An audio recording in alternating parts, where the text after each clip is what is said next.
Hello everyone, this is Mansi from evidhyati.in. Now we are starting with question number 4, exercise 7.3.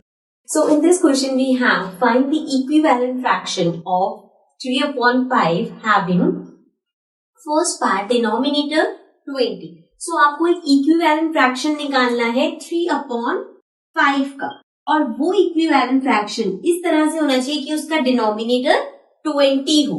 Denominator होता है नीचे वाला part. So this should be 20. Again, जैसे अब अगर मैंने इस तरह से लिखा तो जैसा हमारा लास्ट क्वेश्चन था सेम वही है, राइट? नाउ अगर हमें ये 20 गिवन है तो 5 को हम किससे मल्टीप्लाई करें कि 20 आए? It's very simple. 5 into 4 is 20, right? So अगर हमने 5 को 4 से मल्टीप्लाई किया तो न्यूमरेटर विच इज 3. सो 3 भी 4 से मल्टीप्लाई होगा, right? So 3 into 4 is 12 upon 5 into 4 is 20 as given. So this means अगर हमें denominator 20 चाहिए, so equivalent fraction of 3 upon 5 will be 12 upon 20. Okay, so this was part number A. Now let's come to the next part. Now coming to the B part. B part में है numerator 9.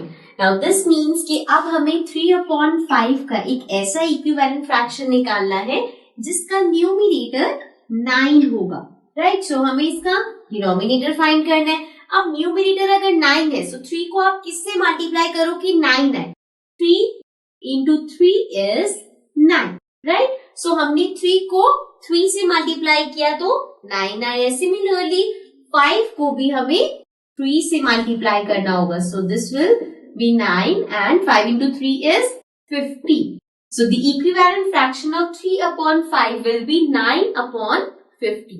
Okay. So this was part number B. Now let's come to the next part. Now coming to the C part. C part पे we have denominator 30. So this means 3 by 5 का आपको ऐसा equivalent fraction निकालना है जिसका denominator 30 होगा. अब denominator 30 हमें already given है. So हम देखेंगे 5 को किससे मल्टीप्लाई करें कि 30 आए. So 5 into 6 is 30. 5 into 6 will get 30. अब हमें चाहिए न्यूमरेटर को भी हमें 6 से मल्टीप्लाई करना पड़ेगा. So 3 into 6 is 18. So this means the equivalent fraction now is 18 upon 30. Okay. So this was the C part. Now let's come to the next part. Now coming to the D part. D part में we have numerator 27. So now अब आपको 3 by 5 का ऐसा equivalent fraction ढूंढना है जिसका numerator 27 हो, right?